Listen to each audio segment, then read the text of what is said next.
Let us start directly with the next talk. So it's a pleasure to have Simone here from L'Aquila, who will talk about aggregation diffusion equations. Thank you. So I want to start this presentation with telling you a story. After lunch, I was in the garden with some of you, enjoying the garden, and I was reckless, saying it's quite difficult to put pressure on me. And then, slide 1.3 of previous presentation by Mario Burbilenti, deterministic particle approximation are too difficult. And in fact, I'm going to go to deterministic particle approximation of aggregation. But I don't want to seem to you too ambitious, since I already failed in this presentation in the most difficult stuff, that is putting a video in the presentation. So in this blank space, it should be a video, but it doesn't work. So imagine that there are people walking around, and this is the video was just to convincing you that we are interested in microscopic description of some phenomena. We are also interested in macroscopic description of the phenomena, and we are interested in passing from the microscopic description to the macroscopic one in some way. And this comes from several natural phenomena, such as traffic flow, pedestrian movement, animals swarming, opinion formation, whatever.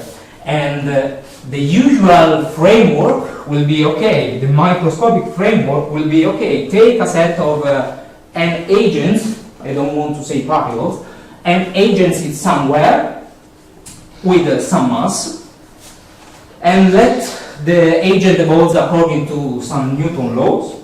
Essentially, if you want to model something, you have simply play with the shape of this f. Since, as we understand, the particle approximation is difficult, let's reduce ourselves to the first order model, assume that inertia can be neglected, so send this parameter lambda to infinity, and we consider particles that evolve according to this first order system of ODEs. This is for the particle level description. For the macroscopic description, we should have a density rho, that is the density of a certain biological, for instance, population, that evolves according to a continuity equation. And again, choosing the shape of f, you change the phenomena you are describing. So if f only depends on the space variable, you have a linear transport equation. If f only depends on rho, in some way you can describe, for instance, traffic flow if this v is a decreasing function in the density. And if rho has this very nice, if f has this very nice form, you can describe aggregation diffusion phenomena, where the diffusion is modeled by some nonlinear function phi, and aggregation is modeled by some non-local interaction potential. As many of you know, this type of equation may produce blow-up in finite time. That is a very nice mathematical feature, but not so reasonable in terms of real application. I mean, we didn't expect that pedestrian blows up in finite time. We hope. So the equation, the PDE we have in mind is the usual aggregation diffusion equation, but with some mobility term, nonlinear mobility term in front. So imagine that this V is the function 1 minus rho.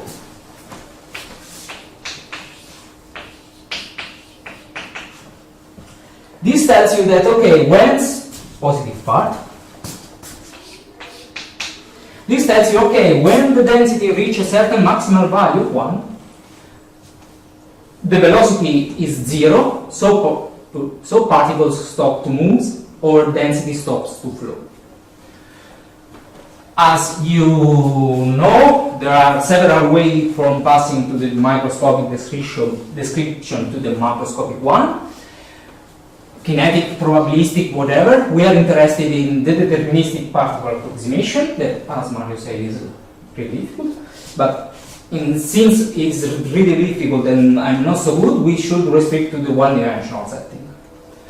So, one of the main tools are the tools that comes from optimal transport. So, I just recall the general definition of the p-Wasserstein distance.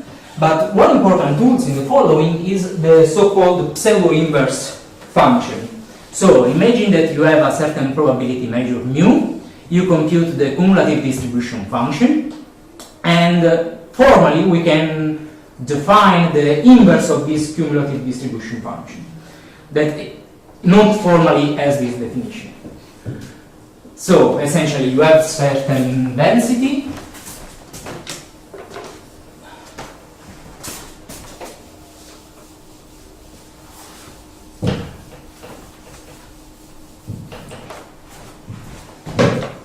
you have a certain density, let's say like this. You compute the cumulative distribution function, that is something like this, and you invert this function.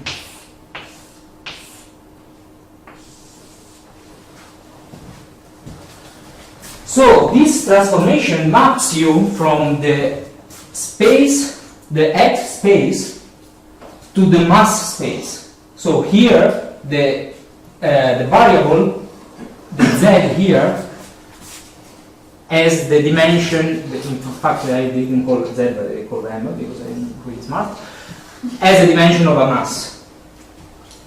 One important thing concerning this pseudo-inverse function is that the Wasserstein distance between two measures correspond, the p-Wasserstein distance, correspond to the LP distance of in the pseudo-inverse space. And if mu is solves a certain continuity equation, the pseudo-inverse solves formally this equation that looks quite similar to a particles equation. Example. LWR model for traffic flow with V that velocity. Compute the pseudo-inverse equation. Here we are.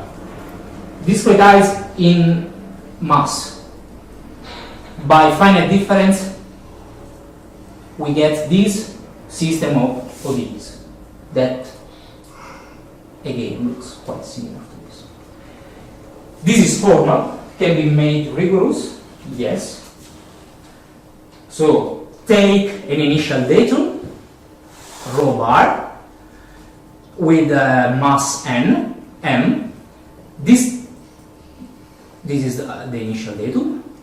Put one particle here, fix n, and fill the support of rho bar with particles in order to get mass m over n in each of these areas. Okay?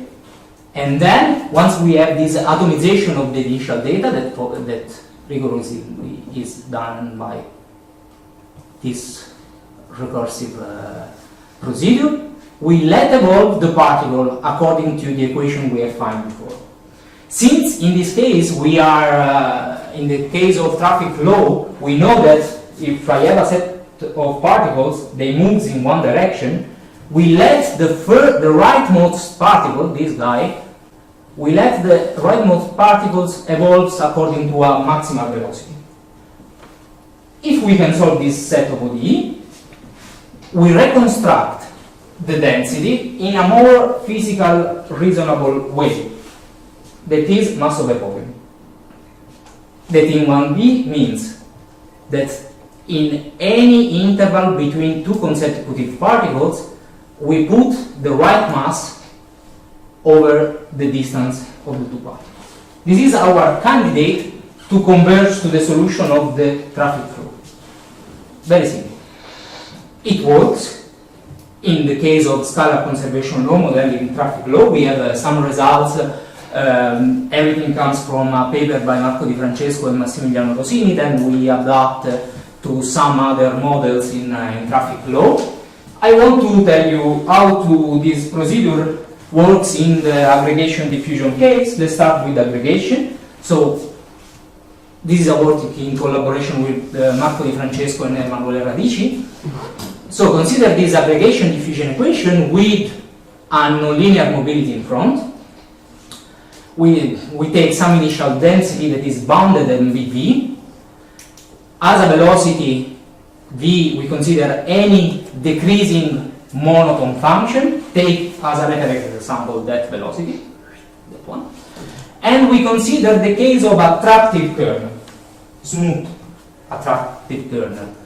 So take this equation again, write down formally the equation for the pseudo inverse, discretized in space. This is the candidate particle system. And this particle system has some strange form. It's not what one can expect. And why?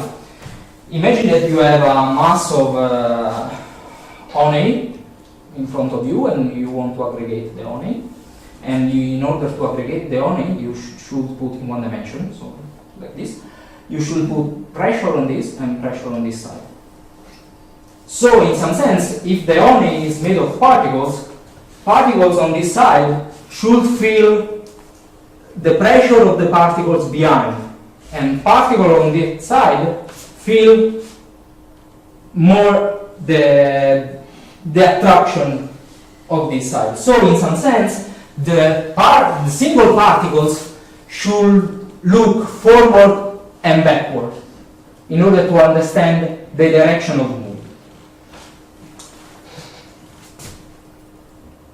Who tells you that this one is the correct form? The fact that if we reconstruct the density as I showed you before, using this evolution for particles, we are able to let the discretized density converging to the unique entropy solution of the equation. Entropy solution in the sense of Khrushchev that I will show you in the next slides. So how the proof works? First of all, as this system of ODE admits a solution, yes, in the sense that particles never touch each other. We can always prove that there is a positive distance between two consecutive particles. This means that if you invert this guy, take this, put here, take M, put on the other side, this means that the density, each single density, is always bounded from above. There is a maximum principle in the density, that is a minimum principle in the particles, let's say. For the density, the discretized density, we can prove a sort of a BV contraction. So we have some BV regularity in space, and we can prove the one Wasserstein continuity in time.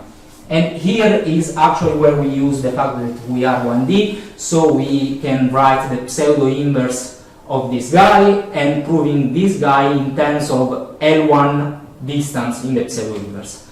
With these two ingredients, we can actually prove that we have strong convergence using the modified version of Abelian lemma proposed by Rossi and Savary, and that this sequence actually converge to the unique entropy solution in the sense of Khrushchev. That means that this inequality holds in the limit. I don't want to enter in this. Is quite involving. K is a G actually. A quite involving proof. But once we have that the limit as satisfy this inequality, we can also prove, adapting the argument in Carlsen and Risebro, that these entropy solutions are unique. So it seems that this particle approximation is actually the good one, since we can also prove another thing. We can also try, discretize in some other way and take this guy as initial datum. So this is simply step function like this. Okay, supported in minus 1 half is not important. This function is 0, 1, 0, 1. If you plug in this initial datum in your original equation, since V is this guy, this is always 0. Because when rho is 0, this guy is 0. When rho is 1, this guy is 1. It's 0.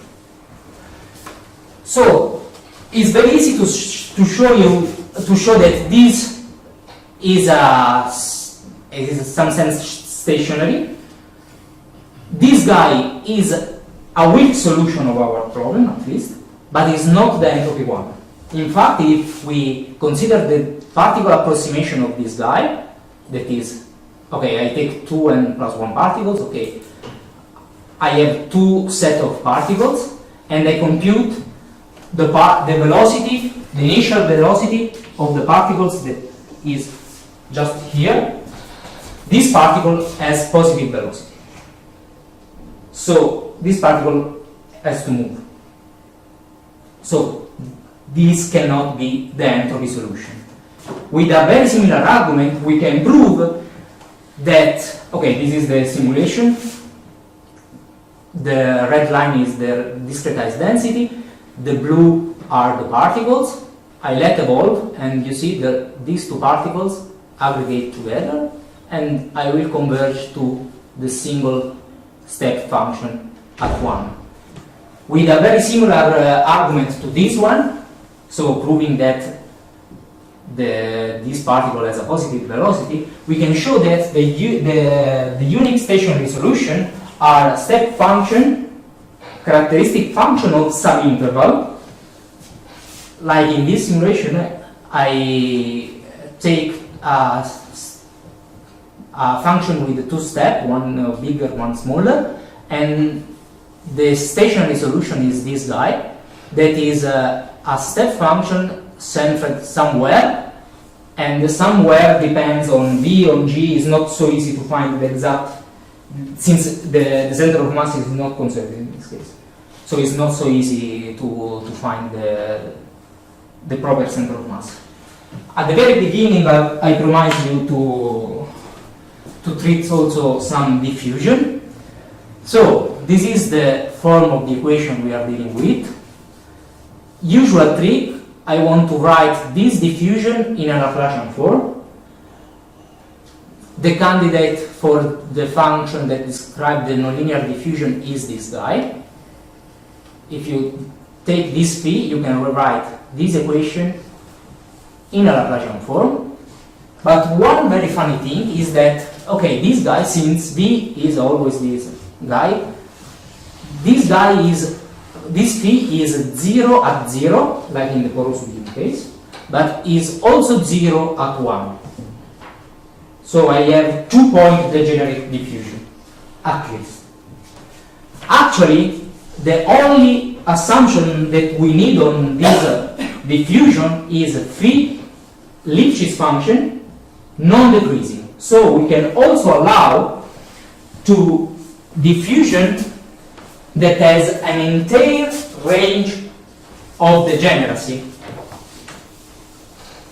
And I will show you also some simulation in this case. So we can also allow for diffusion that are, okay, I am a porous medium, a power growth in till a certain point, then I stop diffusing, and then I diffuse again. We can also allow for this type of diffusion. There we need to pay a price, actually not for this choice of diffusion. We need to pay a technical price.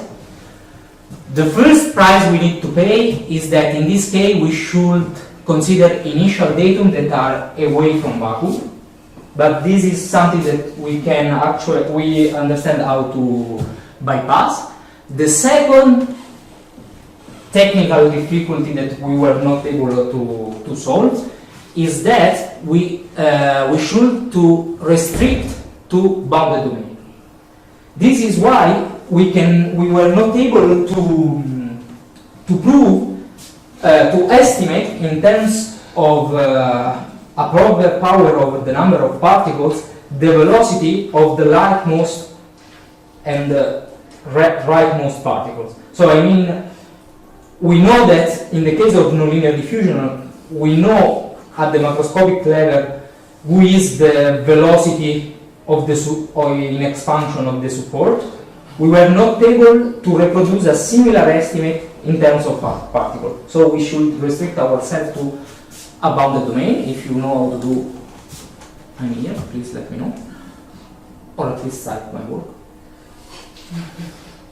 So this is the problem we are dealing with the zero velocity boundary condition, and the candidate for the particle system. Okay, since we are with boundary condition, with zero velocity boundary condition, we should put at the boundary two particles with zero velocity, and the inner particle evolves according to a non-local part that is exactly the one before, and a diffusive part that is this guy. There are several attempts in order to reconstruct this particle with this diffusion at the level of particles. I mentioned in particular the seminal paper of Giovanni Russo in the 90s, where he recovered exactly this type of diffusion for particles, but from a completely different point of view. And the way I recover this diffusion for particles is again write down the equation for the pseudo inverse and discretize in space. And again, we are able to prove that the discretized density converges to, in this case, to the weak solution of our equation. We didn't touch the case of entropic solution. The steps are more or less the same. The only difference is that we need to prove, in the previous case we only need to prove the bounded from below of particles. In this case we also need to prove a bounded from above. That in terms of density means that we need up and lower bound. And this is those are a couple of simulations. So the red line is the initial datum, the green line is the interval of the degeneracy for the diffusion, that is this interval. And you see, I start like this. In this range the diffusion does play any role, so simply particles are attracted to each other, and when I outside from this range, particles start to diffuse. Here another case, so you can see that here there is the diffusion, here only attraction, so I have some nice shock in the density, and here again the diffusion. And if you plot the particle position in time, you can also almost see that this is the line, the line of propagation of the shock. So the shock starts here and then propagates backwards. This is very similar to what you can say in scalar conservation law. So some current and future project. Higher dimension is a challenging problem. We start with all this business considering a traffic flow problem, so the one-dimensional case is the most reasonable one.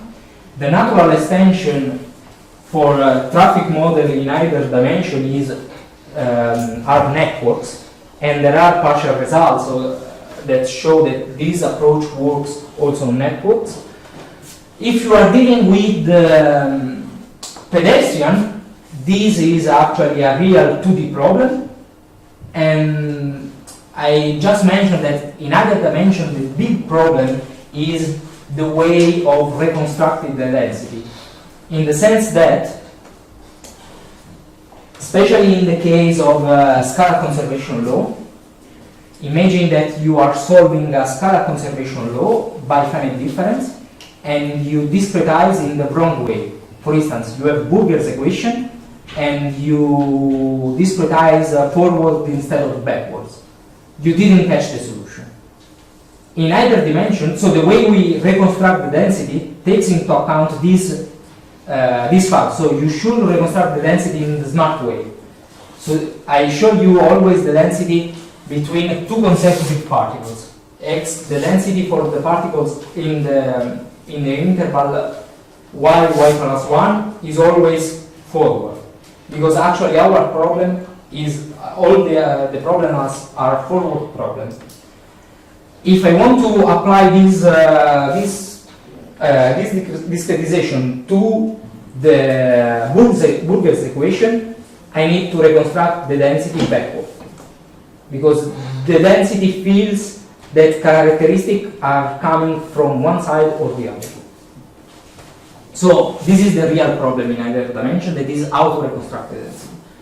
We are trying to apply this technique also to this non-local to local limit, namely convergence of this class of equation to the Burger's equation once the non-local kernel tends to a delta. This is in general false. There are results by Maria Colombo and Laura Spinolo that show that. But it seems that there are some range where it is true. And also we are working on models in no-period formation. So I want to stop here. Thank you.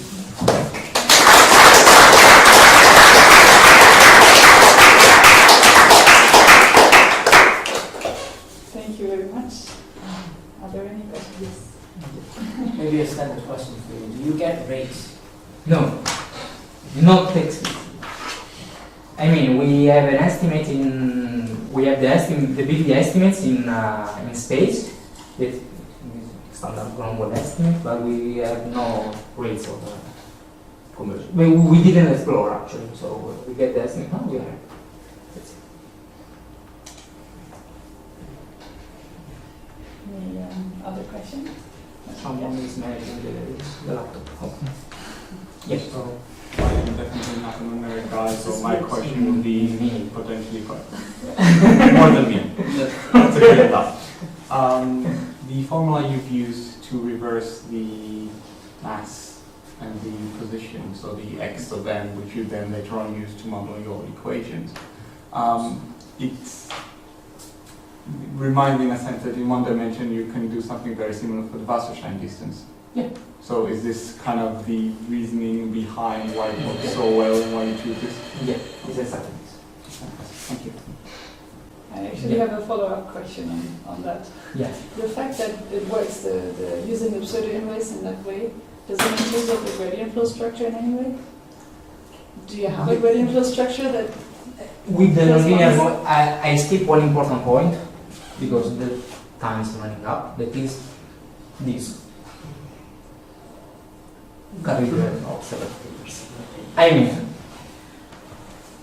Codel Antonio with Francesco Patacchini mainly proves that a very similar discretization, a very similar particle approximation works for the standard aggregation diffusion equation, and with standard I mean the equation with linear mobility. So this guy is one. Do you mean the block method? Also, the Blob method, there are some papers where they take the equation, they break down the JKO, they change variable in the JKO, and this is the passage to the pseudo inverse in 1D, but they can do it in multi-D. And then this passage means implicit tolerating these particles, and then they come back. But a key point is, in their case, they can use the gradient flow structure, namely the JKU. Here we cannot, since we have no metric that describes this nonlinear mobility. Or better, there is a metric that is the Wasserstein modified in the Benavent formulation, but in all these steps that Carrillo used, they strongly use the fact that the Wasserstein is the explicit one. So they never use the Bernoulli gradient formulation, and actually I don't know how to use it in this case. So here formally we have a gradient flow structure. There is a paper by Marco that showed that formally you can write the star conservation law in a sort of weighted gradient flow structure, but we have no rigorous gradient flow structure. Thank you. Are there other questions? Yes? I have one, but I'm not sure if this is a good question. Good You mentioned that you were interested in the infinite inertia case. You're taking lambda go to 0. Yeah. Is there a way to do a pseudo inverse of the equation when there's finite inertia? Yeah. We are working. I mean, you want to converge to some second order equation. No, you have you want equation for density and equation for momentum, for velocity. In that case, no. And there is a way to do this. We are working.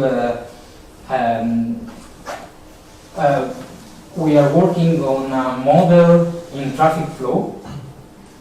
Again, 1D. There is a way to make this pass this discretization formally. So you can do, but we are still working on the. So in principle, yes, we can. In practice, we are still working on it. Okay. I think we will stop the questions here. If you have more questions, you can ask Simone or Kate. And yeah, let's thank the speaker again. Thank you.